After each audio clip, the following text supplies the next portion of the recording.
Ma mère et ma sœur m'ont chassée de la maison, me traitant de parasite pour que ma sœur Y emménage avec ses enfants. J'ai pris mes affaires et je suis partie sans un mot. Mais le lendemain matin, ma sœur me suppliait de la rappeler. Je m'appelle Jeanne Leclerc. J'ai 33 ans. Et un mardi après-midi de novembre, je suis rentrée d'une garde de 12 heures à la clinique familiale du lac de Bellevue, en France, pour trouver mes propres sacs éparpillés sur la pelouse devant la maison dont je payais le crédit immobilier depuis 5 ans.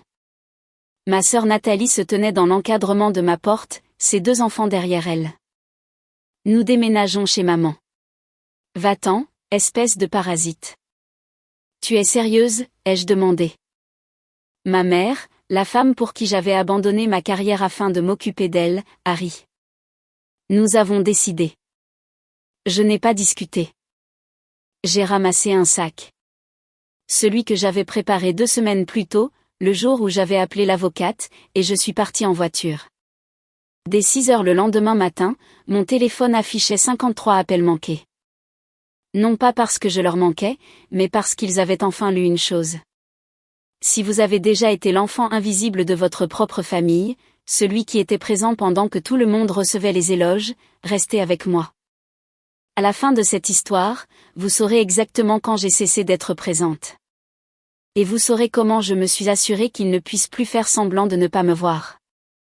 Ce mardi-là avait commencé normalement. J'étais de garde à la clinique familiale du lac de Bellevue. 12 heures, 3 cas de grippe pédiatrique consécutifs, 2 renouvellements d'ordonnances nécessitant une autorisation préalable, un patient âgé dont j'ai dû vérifier la tension artérielle 4 fois avant qu'il ne me laisse écrire l'ordonnance. À 14 heures, j'avais un sandwich au thon dans mon sac repas que je n'avais pas touché. André Fournier, mon collègue, médecin généraliste, le genre d'homme qui remarque les choses, m'a interpellé dans le couloir entre 2 salles. Tu dors un peu, Jeanne? Les week-ends? Parfois. Il tenait un dossier contre sa poitrine et me regardait plus longtemps que la question ne le méritait. Tu n'as jamais pensé à quitter cette maison? Je n'ai pas répondu. Madame Durand attendait dans la salle 3 pour une nouvelle vérification de sa cheville, et j'ai fait semblant de ne pas l'avoir entendue. J'allais penser à cette question de nombreuses fois au cours des 10 jours suivants. J'ai pointé à 20h04. Ma Renault Espace bleu était la 3e voiture depuis l'entrée.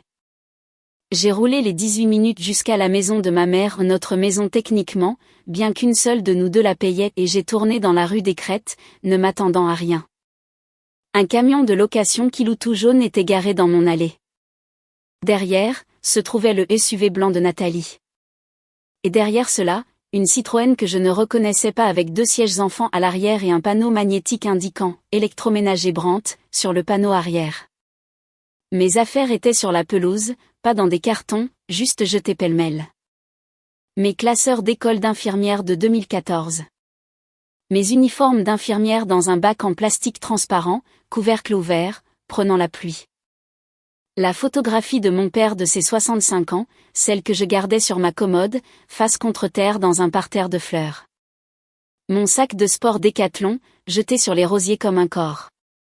Il y avait aussi des cartons. J'en ai compté 15 rapidement. Comme on compte n'importe quoi quand le cerveau hésite entre crier ou non. Tom, 10 ans, le fils de Nathalie, était assis sur le perron dans un blouson aux couleurs de l'Olympique de Marseille. Il a levé les yeux quand je suis sortie de la voiture. Maman a dit que c'était la maison de mamie maintenant. Il l'a dit comme s'il répétait une règle. Je ne lui ai pas répondu. J'ai marché vers la porte. Nathalie se tenait dans l'encadrement de ma porte, Manon derrière elle, serrant un lapin en peluche. Ma mère était juste à l'intérieur, vêtue du cardigan bleu marine que mon père lui avait acheté en 2018. Ses mains jointes devant elle comme si elle était à l'église. Nous déménageons chez maman, a dit Nathalie. Va-t'en, espèce de parasite. Cela a jailli d'elle comme si elle l'avait répété devant un miroir. Tu es sérieuse, ai-je demandé. Ma mère a eu un rire doux et essoufflé. Nous avons décidé. C'est mieux ainsi, ma chérie. Ma chérie. En 5 ans, elle ne m'avait jamais appelée ainsi. Pas une seule fois. Pas quand je lui préparais le petit déjeuner tous les matins. Pas quand je dormais sur le canapé pour que ses petits-enfants puissent avoir ma chambre. Pas lors de l'un des 5 anniversaires qu'elle avait oubliés. Ce mot a atterri sur moi comme si elle l'avait gardé pour quelqu'un d'autre et l'avait laissé échapper. Je n'ai pas pleuré. Je n'ai pas crié. Je n'ai pas demandé pourquoi. J'ai demandé 5 minutes pour prendre des effets personnels. Nathalie a fait une grimace comme si elle me rendait un service. Dépêche-toi. Nous avons des déménageurs. Je suis passée devant elle.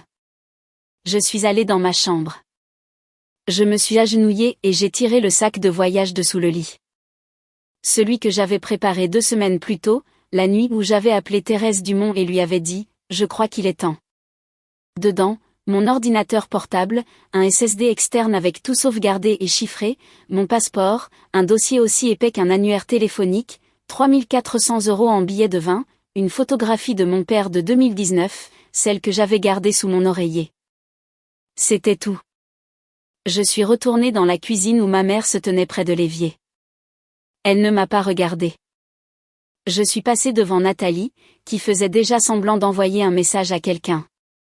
Je suis sortie par la porte d'entrée et j'ai levé les yeux directement vers la caméra de la sonnette que j'avais installée en octobre et je lui ai accordé une longue seconde, comme un adieu à un témoin. J'ai ramassé la photographie de mon père dans le parterre de fleurs. J'ai laissé tout le reste. Les enfants m'ont fait signe de la main depuis la fenêtre avant tandis que je reculais de l'allée. Ils ne savaient pas ce qui se passait. J'ai répondu de la main. Ma mère se tenait dans l'encadrement de la porte, regardant. Nathalie avait déjà fermé la porte. Pendant 5 ans, je lui avais préparé le petit déjeuner tous les matins. Elle n'a même pas regardé mon départ. J'ai roulé 23 minutes jusqu'à la maison de Philippe Leclerc, le frère cadet de mon père, mon oncle, la seule personne de notre famille élargie qui m'avait jamais appelé le jour de mon vrai anniversaire. Il a ouvert la porte avant que je ne frappe. C'est ce soir, n'est-ce pas? Ce n'était pas une question. Il m'a versé un whisky que je n'ai pas bu et s'est assis en face de moi à sa table de cuisine. Le verre avait appartenu à mon père. Philippe l'avait gardé après les funérailles. Ton père savait que cela arriverait. Il m'a dit qu'il me l'avait confié en 2020. Il a dit, Philippe, Nathalie va vouloir tout ce que je laisserai. Jeanne, surveille la maison. Je ne l'ai pas cru. Je lui ai dit qu'il était pessimiste. Je lui dois des excuses que je ne peux plus lui offrir. J'ai posé mon téléphone sur la table et j'ai activé le mode avion pour la première fois en 5 ans. Ma mère avait toujours eu besoin que je sois joignable 24h24 et 7h7. Des palpitations cardiaques à 3 heures du matin. Un bruit étrange dans le sous-sol à minuit. Une voisine à qui elle ne faisait pas confiance. Le téléphone avait été une laisse pendant si longtemps que j'avais oublié que les téléphones pouvaient être de simples téléphones. J'ai dormi dans la chambre d'amis de Philippe de 22h jusqu'à 6h15, 1952 nuits de sommeil interrompu. Puis une bonne. Je ne savais pas encore que pendant que je dormais, mon téléphone, silencieux sur la commode, se remplissait. À 6h17 le lendemain matin, je suis descendue dans un des pulls de Philippe. Il avait déjà fait le café. J'ai retiré mon téléphone du chargeur, désactivé le mode avion et regardé l'écran s'allumer comme une machine à sous qui aurait enfin touché le gros lot. 53 appels manqués, 19 messages vocaux, 41 SMS. Je ne les ai pas ouverts tout de suite. J'ai bu une demi-tasse de café d'abord. Puis j'ai commencé à faire défiler. Le premier SMS venait de ma mère à 4h32 du matin. Le chauffage ne marche pas. Tom pleure. S'il te plaît, rentre à la maison. J'ai fait défiler. Le 4e message en partant de la fin venait de Grégoire Dubois, mon beau-frère, à 5h47 du matin. Jeanne. Nous devons parler. Nathalie me ment depuis des mois. J'ai posé le téléphone face cachée. Philippe, j'ai dit, je crois que nous allons avoir besoin d'une plus grande table. Pour comprendre ce qui a suivi, il faut revenir à janvier 2020. Mon père, Édouard Leclerc, 67 ans, n'avait jamais fumé une cigarette de sa vie. Il s'est rendu chez son généraliste début janvier parce qu'il était essoufflé en montant les escaliers. La radiographie pulmonaire était anormale.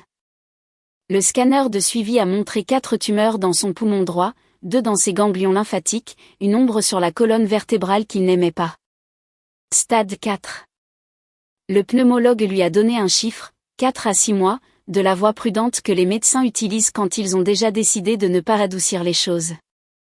La réaction de mon père, assis sur la table d'examen dans une blouse d'hôpital, eh bien, j'ai toujours voulu prendre ma retraite, mais pas comme ça. Il est rentré à la maison cet après-midi-là et a préparé un sandwich au thon à ma mère parce qu'elle avait sauté le déjeuner. J'avais 28 ans. J'étais infirmière praticienne à l'hôpital général de Paris. Salaire en médecine générale d'un peu moins de 100 000 €. J'avais un appartement d'une chambre à Montmartre que j'avais économisé pendant 4 ans pour pouvoir me l'offrir. J'avais un petit ami nommé David Berger qui enseignait l'architecture à l'école polytechnique et n'arrêtait pas de me dire que je devrais appeler mes parents plus souvent. Le jour où mon père m'a appelé avec le diagnostic, j'ai réservé le prochain vol pour l'aéroport de Lyon-Saint-Exupéry. Vendredi 19h, retour dimanche 11h. J'ai pris ce vol 12 week-ends d'affilée. Entre-temps, j'ai appelé ma sœur. Nathalie et Grégoire vivaient à 90 minutes de mes parents à Clermont-Ferrand. Elle était mère au foyer. Grégoire gagnait correctement sa vie à la chaîne de fabrication chez Brandt. Elle avait un fils de 10 ans, Tom, et une fille de 5 ans, Manon. Le premier appel, quand je lui ai annoncé le diagnostic, elle a dit « Oh, mon Dieu, tiens-moi au courant ». Elle n'a pas demandé comment il se sentait. Elle n'a pas demandé comment j'allais. Elle n'a pas demandé si elle devait venir en voiture. Durant les 7 mois où mon père était mourant, ma sœur lui a rendu visite 2 fois. La première visite fut le week-end de Pâques, 4 heures. Elle a amené Tom et Manon dire au revoir à papy, les a laissés faire des tours de lit d'hôpital en jouant à des jeux sur iPad et est partie à 17 heures. La deuxième visite fut mi-juin, 2 heures, sans nuitée. Elle a apporté à ma mère 8 cartons de muffins Costco et a appelé ça un colis de réconfort. Après Pâques, je me suis assise avec mon père sur la véranda arrière pendant qu'il essayait de boire de la ginger ale. Il m'a regardé avec l'expression ironique qu'il utilisait quand quelque chose allait me blesser. « Ta sœur m'a-t-elle seulement regardé, Jeanne ?» Je n'ai pas répondu. David à Paris a été patient aussi longtemps qu'il le pouvait. En juin, il était fatigué. « Tu n'es pas rentrée depuis des mois, Jeanne. Nous avions un plan. J'avais dit que ce ne serait que quelques mois. Je me suis trompée sur beaucoup de choses cet été-là. » Le 18 juillet 2020, une date dont je me souviendrai jusqu'à ma mort. J'étais assise à côté du lit de soins palliatifs de mon père, dans la pièce qui était autrefois la salle à manger, à 4 heures du matin. Ma mère dormait à l'étage. Elle était restée éveillée presque continuellement pendant 10 jours et s'était finalement effondrée. La lumière de la cuisine formait un rectangle jaune pâle sur le sol. L'infirmière de soins palliatifs, une femme nommée Josiane, qui faisait la garde de nuit, était sortie pour appeler son mari. La maison était si silencieuse que j'entendais le réfrigérateur se mettre en marche et s'arrêter. Mon père a tendu la main vers la mienne. Sa poigne n'était presque rien. Il m'a tiré près de lui. « Jeanne, promets-moi. »« N'importe quoi, papa. »« Ta mère va s'effondrer. »« Nathalie ne viendra pas. »« Pas vraiment. »« Promets-moi que tu t'occuperas d'elle. »« Je promets. » Et une dernière chose. Il a fait une pause. La respiration était difficile. « Ne la laisse pas t'oublier. » J'avais enregistré la conversation de la même manière que j'avais appris à enregistrer les conversations cliniques difficiles en tant qu'infirmière praticienne, pour la trace, pour la clarté, pour la mémoire. Le mémo vocal sur mon iPhone dure 41 secondes. Ce sont les 41 secondes les plus chères que je posséderai jamais. C'est aussi la raison pour laquelle j'ai survécu aux 5 années suivantes. Il n'a pas beaucoup parlé après cela. Il sombrait et sortait de la conscience. À un moment donné, il a dit quelque chose qui ressemblait à « Philippe sait ». J'ai cru qu'il voulait dire que Philippe était au courant du cancer. J'apprendrai plus tard qu'il voulait dire autre chose. Il est décédé 4 jours plus tard à la maison, un mercredi matin. Les funérailles ont eu lieu 3 jours plus tard. 46 personnes sont venues, le frère de mon père, Philippe, les 2 sœurs de ma mère d'Épinal.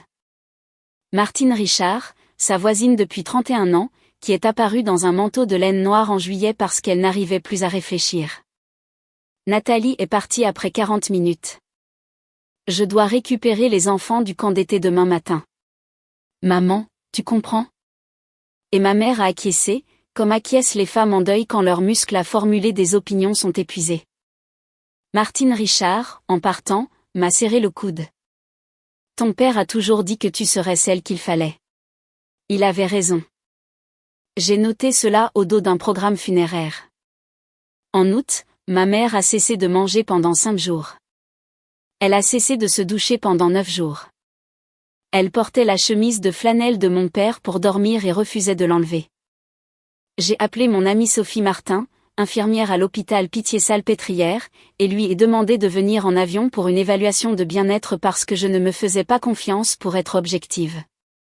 Sophie est restée 2 jours. Le dernier matin, elle a dit, Jeanne, elle a besoin de quelqu'un 24h24 et 7h7 où elle doit être hospitalisée. J'ai appelé Nathalie. Maman est suicidaire.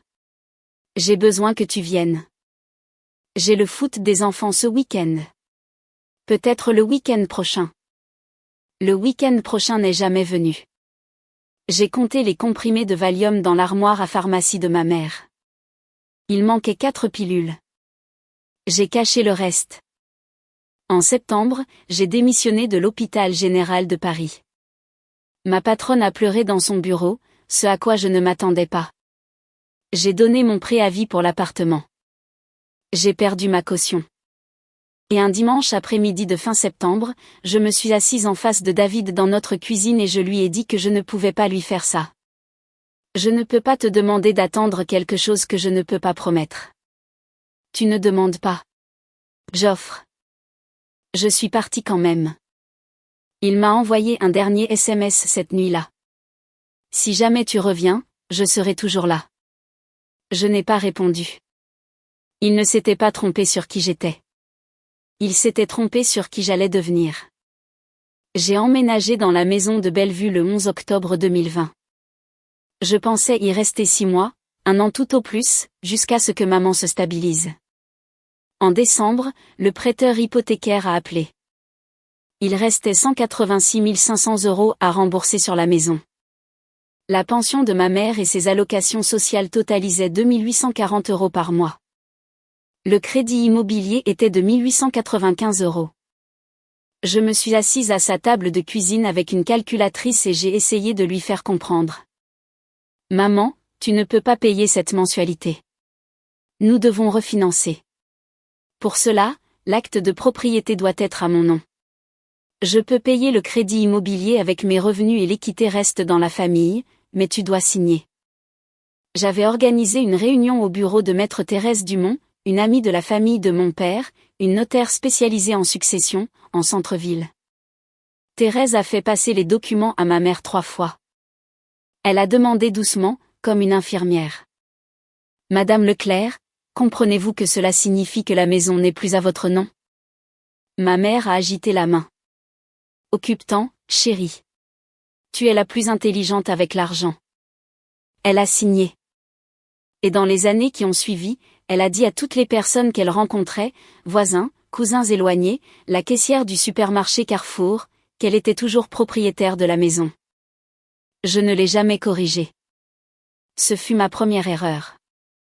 Pendant 5 ans, j'ai payé le crédit immobilier de la maison que ma mère pensait posséder, sous un nom dont elle avait oublié qu'il était le mien, tandis qu'elle vivait au sein de la preuve de mon labeur et n'en voyait rien.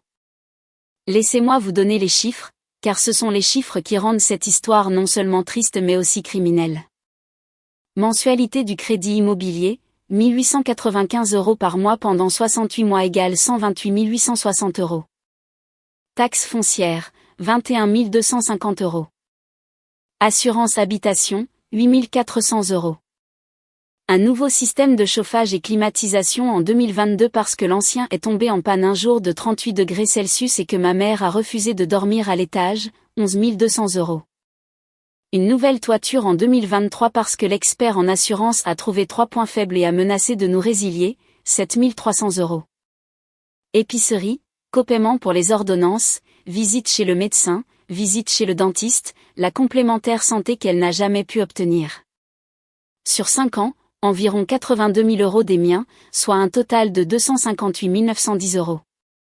J'ai conservé cela dans une feuille de calcul Excel que j'ai nommée mémoire.xlsx. Elle ne m'a jamais demandé d'où venait l'argent, pas une seule fois. Mais voici ce qui rend les chiffres personnels. Voici la partie qui a brisé quelque chose en moi bien avant que j'appelle l'avocate. En 2010, lorsque ma sœur s'est mariée, mes parents ont dépensé 32 000 € pour son mariage. La robe, le lieu, l'orchestre, les fleurs. J'ai les chèques annulés.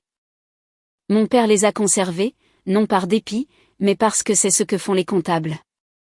En 2014, quand j'ai commencé mes études de médecine, quand je me suis redirigée vers infirmière praticienne parce que ma mère m'a supplié de choisir quelque chose de moins dangereux, j'ai tout payé moi-même. Licence à l'université de Nantes, puis le programme passerelle à l'université Paris-Dauphine, total 76 000 €. Prêt, bourse, 2 emplois de serveuse, 3 étés de nuit de garde. Quand j'ai obtenu mon diplôme d'infirmière praticienne en 2018, ma mère n'est pas venue à la cérémonie. Nathalie avait une réunion parents-professeurs pour la classe de maternelle de Tom.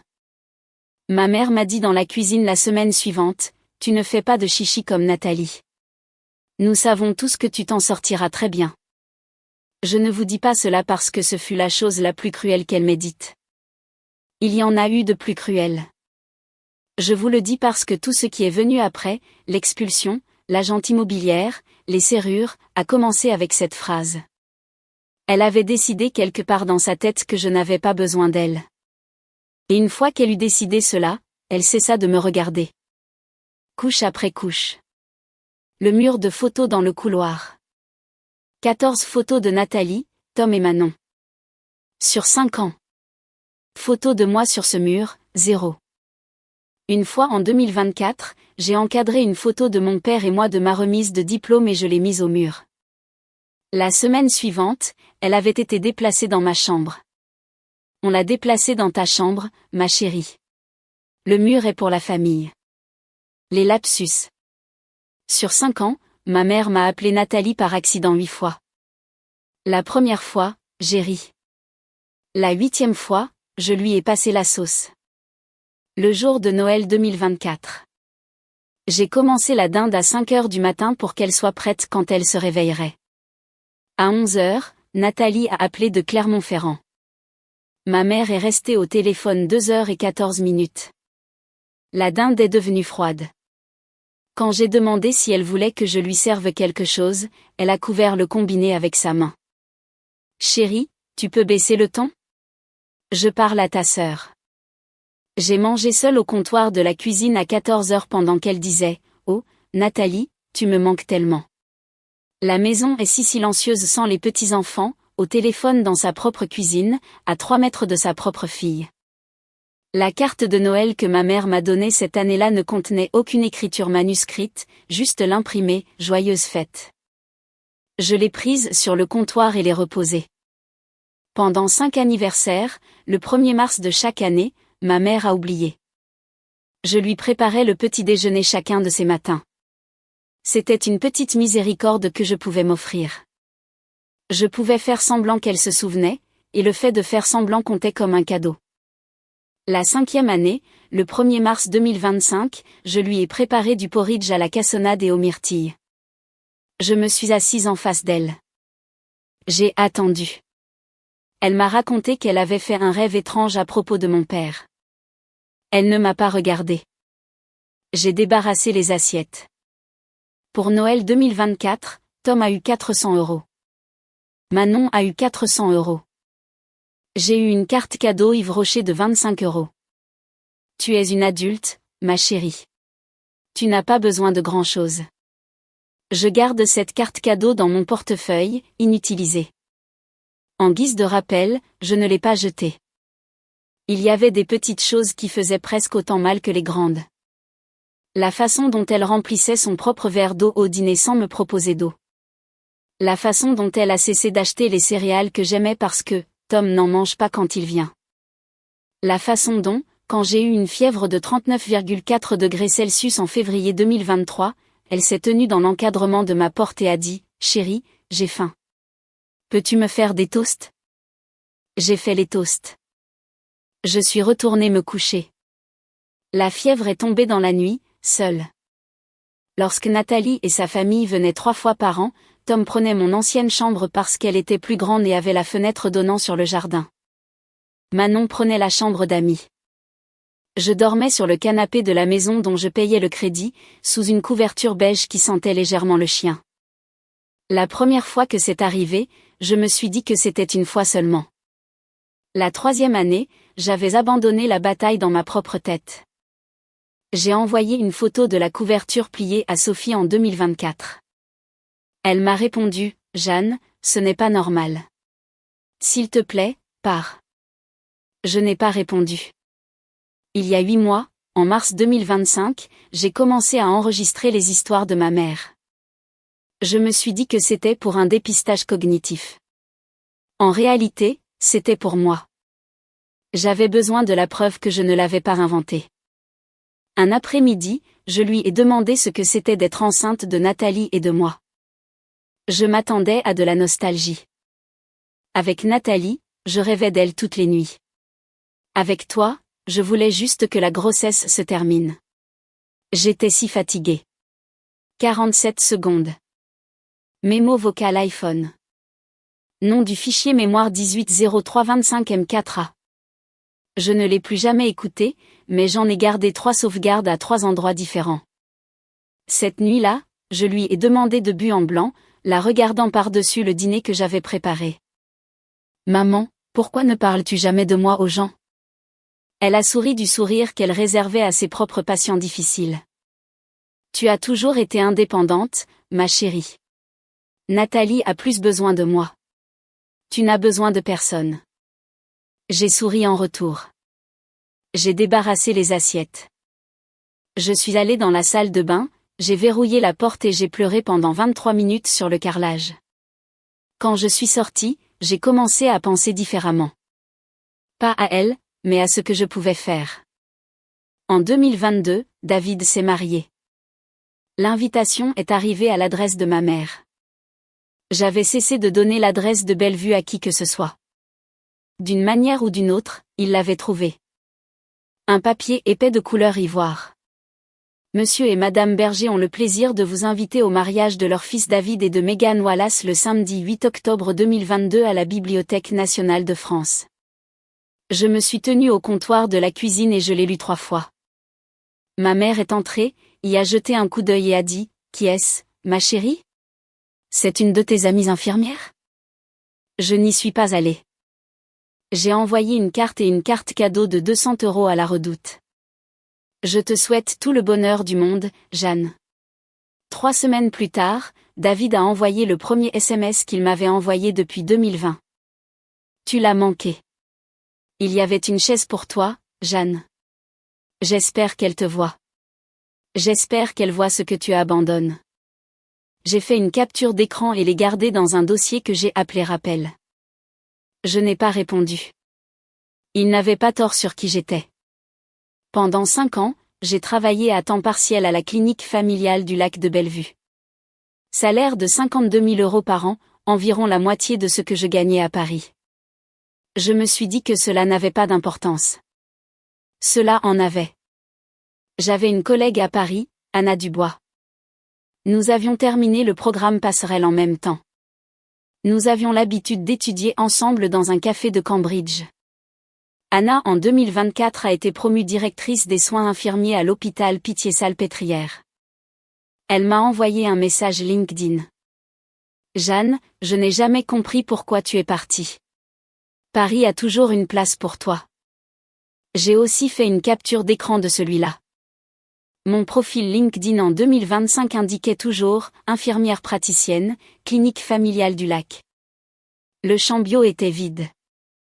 J'avais renoncé à dire aux gens qui j'avais été autrefois. En 5 ans, je n'avais pas eu de rendez-vous galant. Je n'avais pas pris de vacances qui ne soit pas une conférence de formation continue à laquelle j'avais assisté pour obtenir des crédits. Je n'avais pas acheté de vêtements qui ne soient pas des uniformes ou des survêtements. Je me coupais les cheveux seul devant le miroir de la salle de bain, mal. Mon calendrier, Google Agenda, n'avait pas d'anniversaire, pas de week-end, pas d'événements personnels, juste les rendez-vous de ma mère, les renouvellements, les échéances de la mutuelle, les menus des fêtes. En août 2025, André m'a interpellé dans la salle de pause, devant une assiette en carton de spaghettis tièdes. Il s'est assis en face de moi sans demander. « Tu es là depuis 4 ans, Jeanne. Je ne t'ai jamais entendu parler de toi. Il n'y a rien à dire. C'est la chose la plus triste que j'ai jamais entendu dire par une personne intelligente. » Je n'ai pas répondu. J'allais ignorer ça. Mais cette nuit-là, en promenant le chien que ma mère avait insisté pour adopter et qu'elle avait ensuite refusé de promener, j'ai commencé à y penser, à ce que je dirais s'il y avait quelque chose à dire, à ce que je dirais à ma propre fille si j'en avais eu une, à la femme dont elle était issue. Je suis rentrée cette nuit-là et j'ai créé un nouveau dossier sur mon ordinateur portable. Document-bas-maison.zip, sauvegarde de l'acte de propriété, les papiers du refinancement, chaque relevé de crédit immobilier, chaque quittance de taxes foncières, chaque facture d'assurance, chaque reçu d'épicerie que j'ai pu trouver des 2 dernières années. Je ne savais pas encore pourquoi je le faisais. Je le sais maintenant. En mai 2025, Sophie est venue me rendre visite en avion. Nous avons dîné à la maison de Bellevue. Maman jouait les hôtesses. Elle s'était suffisamment remise depuis 2020 pour se souvenir de ses bonnes manières en présence de convives. Martine Richard est passée déposer des tomates de son jardin. Ma mère s'est tournée vers Martine, souriante. C'est l'amie de Jeanne de l'université. Sophie a eu l'air confuse. Nous travaillons ensemble à l'hôpital général de Paris. Je suis infirmière. Le visage de ma mère est devenu étrange. Tu as travaillé à l'hôpital général de Paris. Jeanne, tu ne m'as jamais dit ça. Je le lui avais dit 600 fois. J'avais décrit l'hôpital, l'unité, la patronne, les patients. J'avais pleuré sur son épaule à propos d'un patient décédé. Rien de tout cela n'avait pris racine. Dans la voiture de location de Sophie, sur le trottoir. Elle n'a pas cherché à être douce.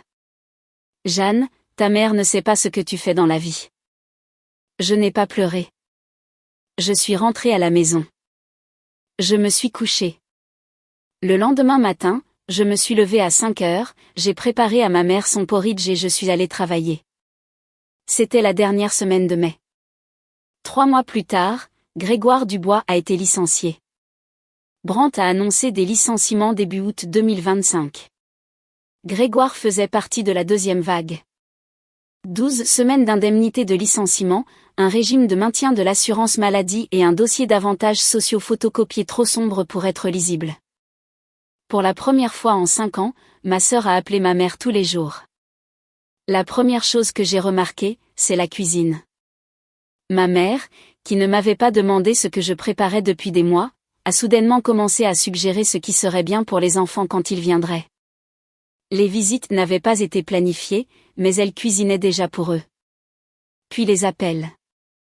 Je suis rentrée de la clinique un après-midi à 17h15, les mains collantes de pâte à pain, et j'ai marché vers la cuisine. Ma mère était en haut-parleur avec Nathalie. Bien sûr, ma chérie, cette maison est assez grande. Jeanne n'a pas de famille à elle. Je me suis arrêtée dans le couloir, mes mains encore dans le saladier. Je les ai rincées. Je suis allée sur la véranda. J'ai appelé Thérèse Dumont. Thérèse, je crois que j'ai besoin d'une copie actualisée de l'acte de propriété. Je l'ai. Quand venez-vous? Bientôt. En septembre. Ma mère m'a dit nonchalamment pendant son porridge que Nathalie et les enfants pourraient venir pour l'action de grâce, Thanksgiving. J'ai dit, ça a l'air bien. Une semaine plus tard, Martine Richard, 68 ans, lucide, la voisine de mon père depuis 3 décennies, m'a laissé un message vocal. Jeanne, ma chérie, ta mère a dit quelque chose d'étrange. Elle m'a dit que la famille de Nathalie emménageait pour quelques mois pour l'aider avec sa santé. Est-ce que ta mère est malade? Appelle-moi quand tu peux. Ma mère n'avait aucune condition de santé nécessitant des soins. Aucune. Soit elle avait été manipulée par ma sœur, soit elle mentait intentionnellement. Je devais savoir laquelle. Le 5 octobre 2025, j'ai fait le ménage dans la chambre de ma mère pendant qu'elle était à l'église. Sur sa table de chevet, sous un Reader's Digest, j'ai trouvé une carte de visite. Pénélope Lefebvre, Bellevue Immobilier Prestige, spécialisée dans les biens en succession et les ventes rapides. Au dos, de l'écriture de ma mère, rendez-vous pour mise en vente, 20 novembre, comparable à 395 000 €. J'ai pris une photographie des deux côtés de la carte et les remise exactement où je l'avais trouvée. Je me suis assise sur le bord de son lit pendant 2 minutes. Ma mère, qui ne parvenait pas à utiliser la télécommande de la télévision, rencontrait une agente immobilière. J'ai cherché Pénélope Lefebvre sur Google. Le premier commentaire disait « Pénélope a été incroyablement rapide. Nous avons pu conclure la vente de la propriété de ma belle-mère en 11 jours, même si la situation familiale était compliquée. » Situation familiale. Je savais ce que cela signifiait. Je me suis levée. J'ai quitté la maison. J'ai roulé jusqu'au parking de la bibliothèque de Bellevue et j'ai appelé Thérèse de là. Elles vont essayer. Je sais. Nous sommes prêts. Le 12 octobre, à 21h23, je suis allée dans la salle de bain à l'étage, laissant mon iPhone sur le comptoir de la cuisine. J'enregistrais sur un enregistrement continu chaque soir depuis 3 semaines. Juste la cuisine, juste ce qui se passait. Quand je suis redescendue, ma mère était de nouveau en haut-parleur. Maman, tu sais comment est Jeanne. Elle fera une scène. Nous nous en occuperons. Signe juste le mandat de vente quand Pénélope viendra. Et si elle le découvre? Elle n'a pas à le découvrir tant que ce n'est pas fait. Elle comprendra que nous sommes la famille. Elle le fait toujours. Et ses affaires? Ses vêtements? Ses dossiers? Nous les avons mis dehors. Elle a cette voiture. Elle a des amis. Elle retombe toujours sur ses pieds. C'est son truc. Je suis remontée à l'étage. J'ai verrouillé la porte de la salle de bain. Je me suis assise sur le sol pendant 11 minutes. Je n'ai pas pleuré comme on pleure quand quelque chose est inattendu.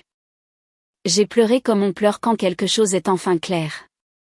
La façon dont on pleure quand les calculs que l'on a refusé de faire pendant 5 ans s'alignent. Quand cela cesse d'être des calculs et devient une phrase. Elle retombe toujours sur ses pieds. Ma mère avait dit cela de moi comme si j'étais un animal dans un documentaire, comme si je ne m'étais pas saignée à blanc pour la maintenir en vie. Le matin, j'ai préparé un petit sac pour la nuit. Très soigneusement, très silencieusement, je l'ai mis sous mon lit. Le 14 octobre, je me suis assise au bureau de maître Thérèse Dumont en centre-ville avec un dossier aussi épais qu'un annuaire téléphonique, l'acte de propriété, 5 ans de relevé de crédit immobilier, 8 ans de quittance de taxes foncières, le mémo vocal. La photo de la carte de l'agente immobilière, la transcription de l'appel de la cuisine que j'avais tapé ce matin-là. Elle a lu pendant 2 heures. Elle n'a pas parlé. Quand elle l'a fait, ce fut de la voix qu'elle utilisait au tribunal. Jeanne, légalement, vous êtes l'unique propriétaire de cette maison. Elles n'ont aucune revendication. Aucune. Mais elles ne le savent pas. Et si vous leur dites, elles reculeront et essaieront plus tard. La question est donc, que voulez-vous qu'il se passe? Je suis restée assise pendant 30 secondes. Je veux qu'elles le fassent. Je veux les laisser essayer. Ensuite, je veux tout reprendre au moment que j'aurai choisi. Thérèse n'a pas souri, mais ses yeux l'ont fait. Ce n'est pas de la stratégie, Jeanne. C'est de la chirurgie. Si votre mère devait choisir entre vous et votre sœur demain, savez-vous déjà qui elle choisirait? Commentez, oui, si c'est le cas. Commentez, non, si vous préférez ne pas le savoir. Je vous raconterai ce qui s'est passé quand j'ai enfin eu ma réponse. Juste après cela, les gens pensent que la réponse aux abus familiaux est de confronter, de crier, de réclamer, de se faire entendre. Ce n'est pas ainsi que fonctionne la chirurgie. La première chose que j'ai faite le lendemain matin de l'appel de la cuisine a été d'acheter une sonnette vidéo connectée sur Amazon pour 89 €. Je l'ai installée le samedi matin pendant que ma mère était à l'office de 8 heures à l'église Saint-Martin. Je l'ai connectée à mon compte Google personnel, et non au Wi-Fi familial. Le stockage cloud était lié à mon propre abonnement. Quand ma mère est rentrée et a vu la nouvelle sonnette, elle a froncé les sourcils. « Qu'est-ce que c'est, ma chérie ? » Des vols de colis dans le quartier. Martine m'en a parlé. Elle a acquiescé et est entrée. Cet après-midi-là, j'ai vu Martine se tenir sur sa propre véranda de l'autre côté de la rue, tenant une boîte de caméra Ring. Nous avons établi un contact visuel. Elle n'a pas fait de signe de la main. Elle a juste acquiescé une fois. Elle savait quelque chose. Elle savait quelque chose depuis longtemps. La deuxième chose que j'ai faite a été de déplacer des documents. 3 week-ends d'affilée, j'ai emmené le classeur chez Philippe. L'acte de propriété, 68 relevés de crédit immobilier, la taxe foncière, l'assurance, le contrat de chauffage et climatisation, le contrat de toiture, les relevés bancaires soulignant les paiements à ma mère sur 5 ans, surlignés au feutre jaune, chaque ligne. Les mémos vocaux copiés sur 3 disques durs chiffrés. Le coffre-fort de Philippe, destiné aux armes, est devenu un coffre-fort à documents. La combinaison était de 4 chiffres. Il les connaissait. Je les connaissais. Personne d'autre. Le 3e week-end, après avoir terminé la migration des documents, Philippe m'a tendu une enveloppe. Il m'a laissé ceci en 2020. Il a dit, seulement si ça arrive. C'était scellé, de l'écriture de mon père. Je ne l'ai pas ouverte. Je l'ai mise dans mon sac à main. J'ai demandé à Philippe comment mon père avait su. Philippe a dégluti et a regardé par la fenêtre de la cuisine. Il l'observait elle et ses enfants. Il vous observait toutes les deux depuis longtemps. Il m'a dit une fois, après le mariage de Nathalie, qu'il lui avait donné l'argent pour l'apport de la maison de Clermont-Ferrand et qu'elle n'avait jamais dit merci. Pas une seule fois. Il a dit que l'absence de ce merci lui avait appris tout ce qu'il devait savoir sur ce qui se passerait après sa disparition. Je lui ai dit qu'il était pessimiste. Il a dit non. Il était un parent. Les parents voient leurs enfants clairement. Ils ne le disent juste pas toujours à voix haute de leur vivant. J'ai mis l'enveloppe dans mon sac à main et ne l'ai pas sortie pendant 31 jours. La 3e chose que j'ai faite a été d'appeler Pénélope Lefebvre, le 22 octobre, 14 h, depuis le parking de la bibliothèque de Bellevue.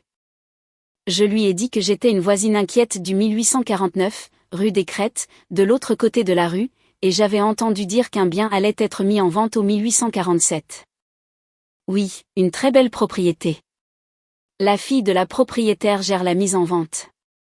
Nathalie Dubois, mise en ligne le 20 novembre. Oh, la propriétaire va bien ? Y a-t-il un décès entre vous et moi ? La fille qui y vit a été instable. Problème de santé mentale. La famille veut agir rapidement, discrètement. Je vois. Cela arrive plus souvent qu'on ne le pense dans ces situations d'héritage. Je l'ai chaleureusement remercié. J'ai raccroché. L'enregistrement durait 6 minutes et 42 secondes. L'enregistrement était légal. En termes légaux, ce fut aussi le moment où ma sœur m'a tendu un couteau. Pénélope Lefebvre avait prononcé les mots « mentalement instable ». À voix haute, enregistré. 3 semaines avant que ma sœur ne tente de m'expulser d'une propriété à laquelle elle n'avait aucun droit. 3 semaines avant la campagne écrite visant à me diffamer auprès d'une agente immobilière. En termes légaux, c'était un problème pour elle. La 4e chose que j'ai faite a été de parler à André. Le 28 octobre, déjeuner dans la salle de pause, lumière fluorescente, l'horloge au-dessus du micro-ondes qui cliquait comme toujours. Il y a une situation familiale, André.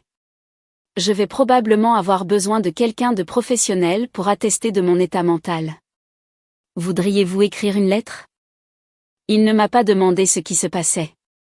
Il n'a pas demandé pourquoi. Il m'a regardé pendant environ 3 secondes, puis a dit « J'ai travaillé avec vous 4 ans, Jeanne. Vous êtes l'une des cliniciennes les plus stables et compétentes que j'ai jamais rencontrées.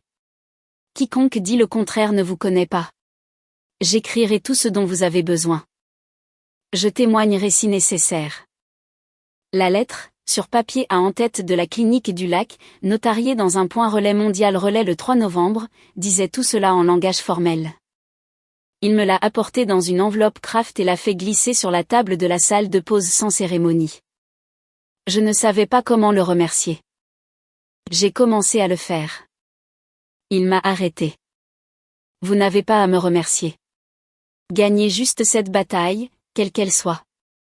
La 5e chose que j'ai faite la 2e semaine de novembre a été de finaliser le sac sous mon lit, ordinateur portable, SSD chiffré, passeport, 3 400 € en espèces, photo de papa, un change de vêtements, chargeur.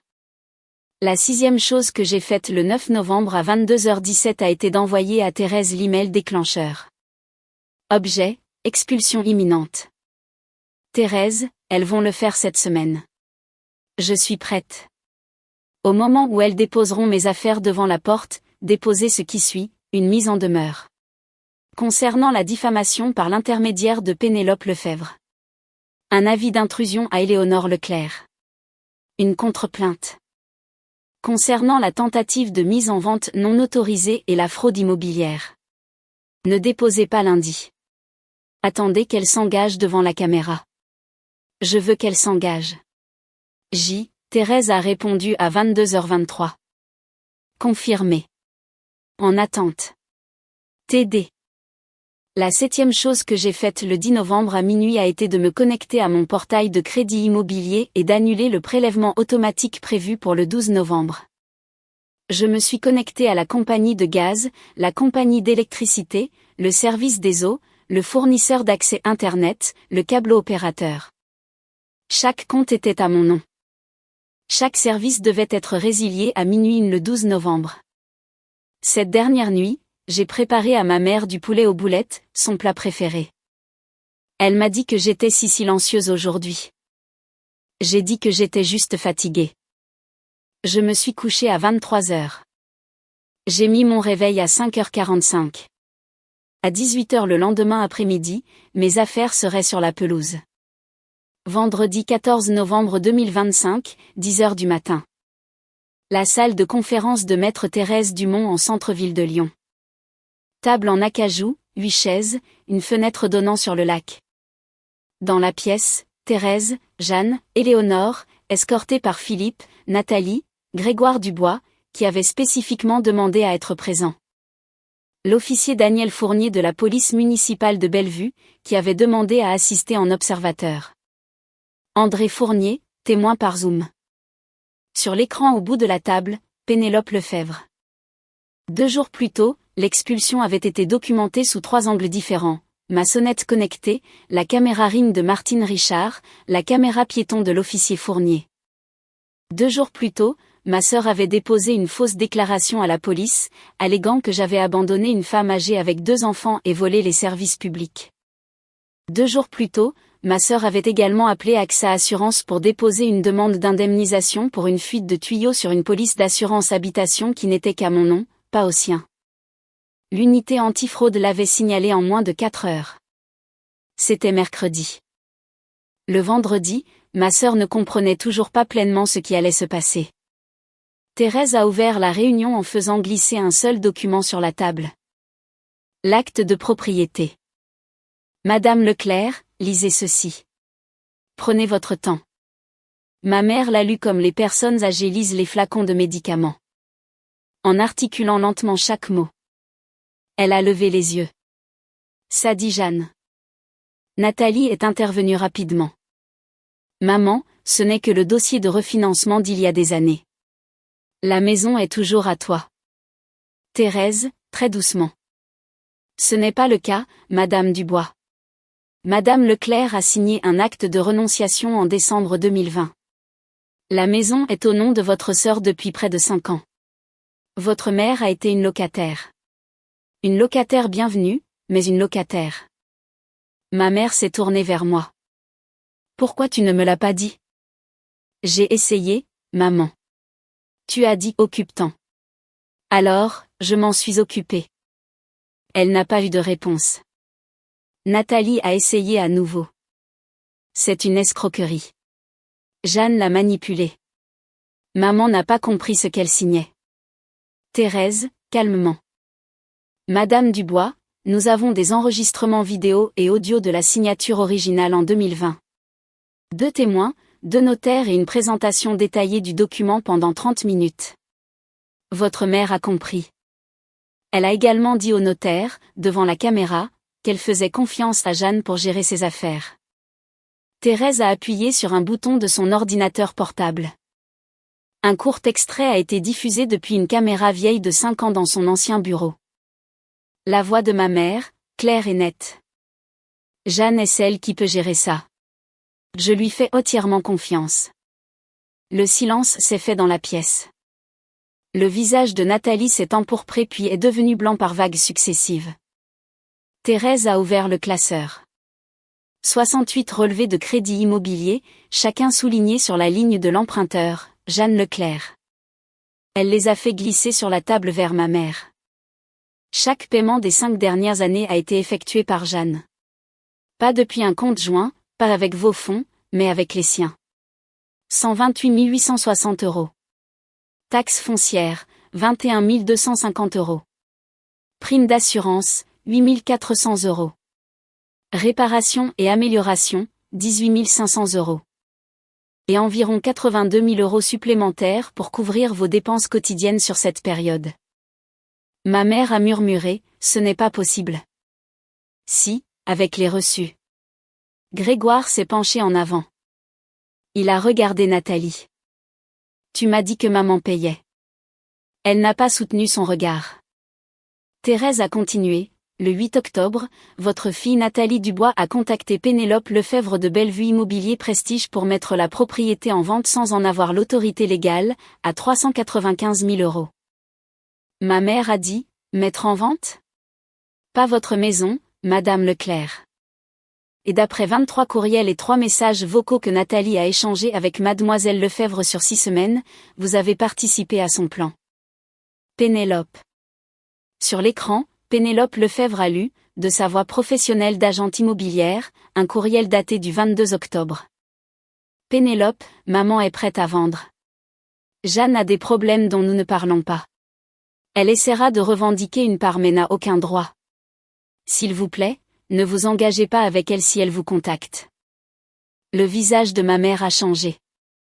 Tu leur as dit qu'elle était instable. Nathalie n'a pas répondu. André Fournier a parlé pour la première et unique fois. Il a parlé en tant que médecin. Pour le procès-verbal, je suis le docteur André Fournier, médecin de famille, clinique du Lac, Bellevue. Jeanne Leclerc est l'une des cliniciennes les plus stables et compétentes avec qui j'ai jamais travaillé. Au cours de 4 ans de soins aux patients à ses côtés, je n'ai jamais vu aucune indication de maladie mentale, d'instabilité ou de jugement altéré. Quiconque l'a qualifié d'instable mentait, et quiconque était l'objet de ces mensonges était invité à participer à une fraude immobilière. Sa voix n'a pas tremblé. Il a joint ses mains. Thérèse a acquiescé. Il y a une dernière chose.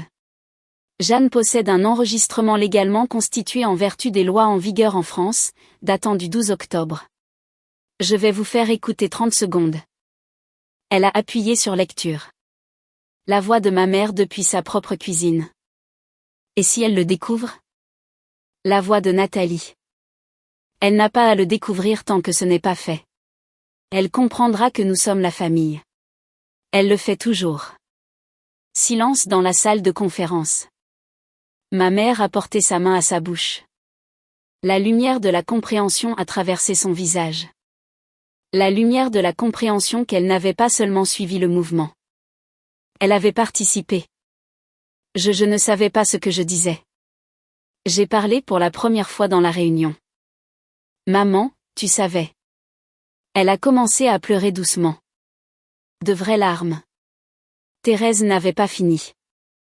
Il y a une dernière pièce à verser au dossier. Un deuxième enregistrement datant du 22 octobre de cette année, réalisé par Jeanne, également selon les lois en vigueur. Je vais vous en faire écouter 45 secondes. Elle a appuyé sur lecture. La voix de Pénélope Lefebvre, via le haut-parleur, a résonné clairement dans la pièce. Entre vous et moi, la fille qui y vivait était instable. Problème de santé mentale. La famille veut agir rapidement, discrètement. Puis ma voix, prudente et égale. Je vois. Puis Pénélope. Cela arrive plus souvent qu'on ne le pense dans ces situations d'héritage. Thérèse a arrêté l'enregistrement. Pour être clair, c'est l'agente immobilière dont la carte de visite était sur la table de chevet de votre mère. C'est l'agente immobilière avec qui Nathalie avait correspondu pendant 6 semaines. C'est l'agente immobilière à qui Nathalie a dit par écrit que sa sœur était mentalement instable. Il s'agit là d'une diffamation caractérisée. C'est également une affaire pénale à portée nationale puisque l'agence de Pénélope Lefebvre est agréée dans plusieurs départements. Madame Dubois, à ce stade, vous n'êtes pas seulement exposée à une action civile. Vous risquez des poursuites pénales. Pénélope, sur l'écran Zoom, s'est légèrement penchée vers sa caméra. Madame Dubois, je tiens à ce qu'il soit consigné que je n'avais aucune connaissance de la propriété réelle du bien. J'ai mis fin à mon engagement avec vous et je coopérerai pleinement à toute enquête. L'officier Fournier a pris une autre note. Grégoire s'est levé et a marché jusqu'à la fenêtre. Il ne s'est pas rassis pour le reste de la réunion. J'ai laissé le silence s'installer pendant 14 secondes. J'ai regardé ma sœur fixer la table. J'ai regardé ma mère pleurer. J'ai regardé l'officier Fournier prendre une note sur son bloc-notes. J'ai attendu que Thérèse me fasse signe de la tête. Je me suis levée. Maman, je suis rentrée en juillet 2020 parce que j'aimais papa et que vous vous noyiez. J'ai quitté une carrière que j'aimais. J'ai mis fin à une relation avec un homme qui m'aurait épousée. J'ai perdu un appartement, une ville, une vie. Je n'ai pas eu de rendez-vous galant depuis 5 ans. Je n'ai pas dormi dans ma propre chambre, ma chambre, parce que Tom et Manon l'occupent 3 week-ends par an. J'ai fait les calculs. J'ai perdu environ 400 000 € de revenus pour être ici. J'ai dépensé 258 000 € de mon propre argent pour maintenir cette maison et vous dedans. Chaque jour, je me disais que ça en valait la peine parce que vous étiez ma mère. Puis je vous ai entendu dire à Nathalie que je m'en sortirais très bien, jetée sur la pelouse comme un meuble que vous réorganisiez. Alors très bien. Soyez la mère de Nathalie. Elle l'a bien mérité après 5 ans de carte d'anniversaire. La maison est à moi. La décision est à moi. Le prochain chapitre. C'est le mien aussi. J'en ai fini d'être la fille que vous avez oubliée. J'ai ramassé le dossier. J'ai marché vers la porte. Je n'ai pas regardé en arrière. Grégoire Dubois a demandé le divorce le lundi 16 novembre. Il a invoqué la fraude et la rupture de la confiance conjugale. Il a demandé la garde exclusive de Tom et Manon. Le dépôt de la demande était un document public au greffe du tribunal judiciaire de Lyon. Il m'a envoyé un SMS ce matin-là. Je suis désolée de ne jamais t'avoir contacté avant. Je vois maintenant ce qu'elle a fait. Merci pour la vérité. Je n'ai pas répondu. Je n'en avais pas besoin. Il avait déjà fait le plus difficile, c'est-à-dire l'affronter. Le 17 novembre, l'enquêtrice antifraude d'AXA Assurance, Carole Legrand, a recueilli ma déclaration au bureau de Thérèse. Elle avait l'appel enregistré de Nathalie avec l'expert en sinistre. Elle avait la police d'assurance indiquant mon nom comme seul titulaire. Elle avait sa propre conclusion. Madame Dubois a déposé une réclamation sur une propriété dont elle n'était pas l'assurée, alléguant des dommages qui n'avaient pas eu lieu. Ce n'est pas une mince affaire. Cela restera définitivement inscrit dans son dossier. Les futures demandes d'assurance habitation, dans n'importe quel département, en tiendront compte. Le numéro de dossier était AF 2025-114 H 3082. Nathalie n'obtiendrait pas de police d'assurance habitation dans son département pendant des années, probablement nulle part en France. Le 19 novembre, ma mère a emménagé à la résidence Les Tilleuls, une structure d'accueil avec accompagnement partiel, route de Versailles, 3 400 € par mois. J'ai financé cela à partir d'une fiducie que j'ai établie cette semaine-là, dotée de 50 000 € provenant de la vente future de la maison. Sa chambre était petite, ensoleillé, avec une fenêtre orientée sud. J'ai mis une photographie près de son lit. La photo de mariage de mes parents de 1979, restaurée et réencadrée. Martine Richard fut la première visiteuse non familiale cette semaine-là. Elle a roulé les 13 kilomètres depuis Bellevue un mercredi matin. Je n'étais pas là. J'en ai entendu parler par Philippe, qui l'a appris de Martine, qui l'a raconté comme si elle lisait un verdict. Elle s'était assise en face de ma mère et lui avait tenu la main. Puis elle avait dit, « Éléonore, je t'aime. Je t'aime depuis 31 ans, mais Jeanne est la fille qui est rentrée. Vous n'avez plus le droit de l'oublier. » Ma mère avait de nouveau pleuré. Martine n'est pas restée longtemps. Le 21 novembre, ma sœur est apparue à la porte de Philippe. Tom et Manon étaient à l'arrière du SUV, regardant quelque chose sur une tablette. Elle n'avait pas dormi. Ses cheveux étaient en désordre. Grégoire me quitte. Maman ne prend pas mes appels. Les enfants. Je n'ai plus rien. S'il te plaît. Nathalie, c'est quand mon anniversaire ? Elle a cligné des yeux. Quoi ? Tu ne sais même pas quand est mon anniversaire. J'ai attendu. Elle a dit, vers le printemps. Mars. Peut-être le 1er mars. Pendant 33 ans, elle a dit la suite comme si elle l'avait répété. Jeanne, je suis ta sœur. Quoi que j'ai fait, nous partageons une mère. Nous partageons le nom de notre père. Tu ne peux pas simplement m'effacer. Je ne t'efface pas, Nathalie. Je te laisse faire face aux conséquences de tes propres actions. Il y a une différence. Maman ne nous a jamais appris la différence. Papa a essayé. J'ai fermé la porte. De l'intérieur, Philippe a dit très doucement, « Tu as bien fait, ma fille. Ça ne semble pas juste encore. Ça le sera. » Cet après-midi-là, l'avocat de ma sœur, désigné car elle ne pouvait pas s'en offrir un, a envoyé à Thérèse une offre de règlement. Il renoncerait à toute revendication sur la propriété si je retirais la plainte en diffamation et les accusations pour fausses déclarations. Thérèse me l'a transmise avec une seule ligne. Votre décision. Je lui ai dit de laisser tomber l'action en diffamation. Je lui ai dit de maintenir les accusations pour fausses déclarations. Je lui ai dit que je n'avais aucun intérêt à détruire ma sœur, mais que j'avais un grand intérêt à ce que le dossier de ma sœur reflète ce qu'elle avait réellement fait. Le 25 novembre, j'ai mis en vente la maison de Bellevue, non pas avec Pénélope Lefebvre, mais avec Hélène Moreau, une agente de 2 codes postaux plus loin, avec une réputation irréprochable et une recommandation de Thérèse. Prix affiché, 395 000 €. Elle a été vendue en 11 jours pour 402 500 € à Marc et Julie Girard, une jeune famille avec 2 jeunes enfants, tellement excités de voir le sous-sol qu'ils en ont pleuré. Lors de la signature, Marc m'a touché le bras. Je suis désolée. Votre visage. Vous allez bien ? Oui. Je dis juste au revoir. J'ai signé les documents de clôture à l'encre bleue avec une main qui n'a pas tremblé.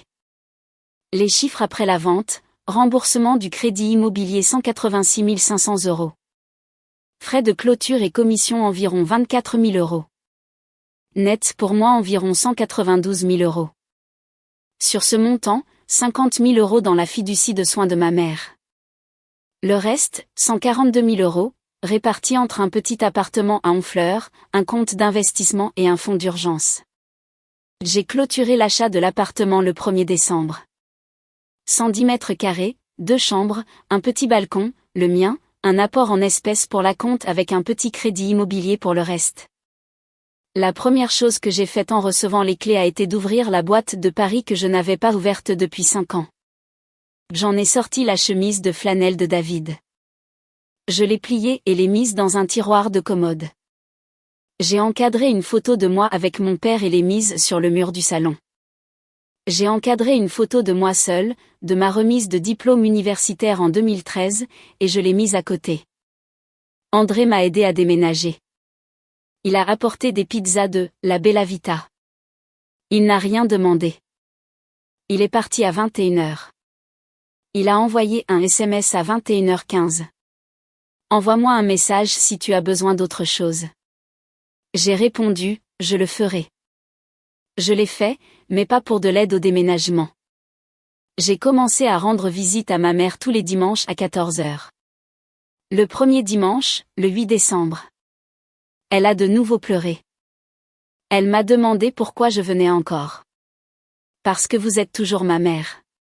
Cela ne répare pas ce que vous avez fait. Cela signifie juste que je peux choisir le genre de fille que je veux être, indépendamment du genre de mère que vous avez été. Elle a acquiescé. Elle a posé sa main sur la table à côté de la mienne. Elle ne l'a pas prise. Je veux appeler Nathalie. C'est votre droit, maman. Vous pouvez aimer qui vous voulez. Mais je ne serai plus dans la même pièce qu'elle. C'est mon droit. Elle a acquiescé une deuxième fois. Elle a commencé à me demander comment était mon nouvel endroit. Je lui ai parlé du balcon. Elle m'a demandé si j'avais des projets. J'ai dit que j'en aurais bientôt. Le 17 décembre, Grégoire Dubois m'a envoyé une carte. Une vraie carte, une vraie enveloppe, de son écriture. Il avait obtenu la garde principale temporaire de Tom et Manon. Jeanne. Tom a demandé de tes nouvelles hier. Il a dit que tu étais le seul adulte à ne jamais lui avoir menti. Je lui ai dit que tu étais très courageuse. Je l'ai lu 3 fois. Je l'ai mise sur mon réfrigérateur avec un aimant en forme de pêche. La carte y est toujours. Il m'est venu à l'esprit que Tom, 10 ans, avec son blouson de l'OM, assis sur le perron cet après-midi de novembre, grandirait en connaissant la vérité. Quoi qu'il advienne de tout cela, il grandirait en connaissant la vérité. C'était le cadeau de Tom, pas le mien, juste un que j'avais aidé à rendre possible. La veille de Noël, André a sonné à ma porte à 18 heures. Il portait une bouteille de cabernet d'un domaine viticole de la Loire et un poulet rôti dans un plat en aluminium d'un endroit sur l'avenue du Lac. Il a essuyé la neige de ses bottes et m'a regardé. Vraiment regardé. Pas comme les hommes regardent quand ils veulent quelque chose, mais comme les gens regardent quand ils ne sont pas sûrs d'être invités, mais sont venus quand même. Je ne veux pas que cela devienne bizarre, Jeanne. 2 personnes qui n'ont nulle part ailleurs où être. C'est tout ce que c'est. C'est tout pour l'instant? Je l'ai laissé entrer. Nous avons mangé à ma petite table de salle à manger. Nous avons parlé d'une patiente difficile, une femme âgée qui avait refusé de prendre son insuline jusqu'à ce qu'André s'assoie avec elle pendant 1 heure et l'écoute lui raconter le mari qu'elle avait perdu en 2019. Nous avons parlé d'un film que nous avions tous les deux vu, un vieux film, Coup de foudre à Notting Hill, que j'avais regardé dans la maison de Bellevue un dimanche après-midi alors que ma mère était chez Nathalie, une fois, et le volume était si bas que j'avais lu les sous-titres. Il m'a parlé de son frère décédé il y a 7 ans. Le suicide qu'il n'avait pas vu venir, les mois qui ont suivi où il avait cessé de dormir, le long chemin pour s'en remettre. Je lui ai parlé de mon père. Nous n'avons pas parlé de ma sœur ou de ma mère. Nous n'en avions pas besoin. Il m'a dit, à mi-chemin du poulet, qu'il attendait depuis 4 ans pour demander si j'allais bien.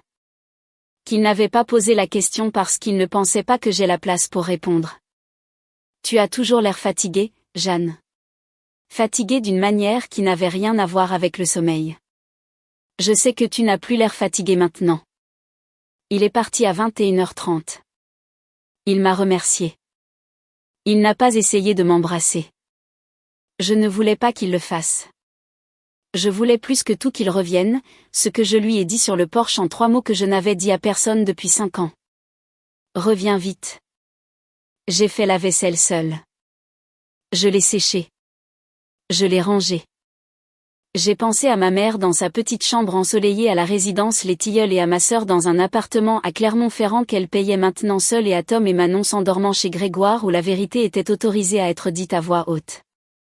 J'ai pensé à mon père. Je suis allée à mon sac à main. J'ai sorti l'enveloppe que Philippe m'avait donnée le 11 novembre, la nuit de l'expulsion. Je ne l'avais pas ouverte. C'était une seule page. Jeanne, si tu lis ceci, cela signifie que c'est arrivé. Je suis désolée. Je savais. J'ai essayé de le dire à ta mère, mais elle n'a pas voulu l'entendre. Je veux que tu saches 2 choses. La maison était pour toi. Dès le jour où nous l'avons achetée, Ta mère l'a oublié. Ce n'est pas de ta faute.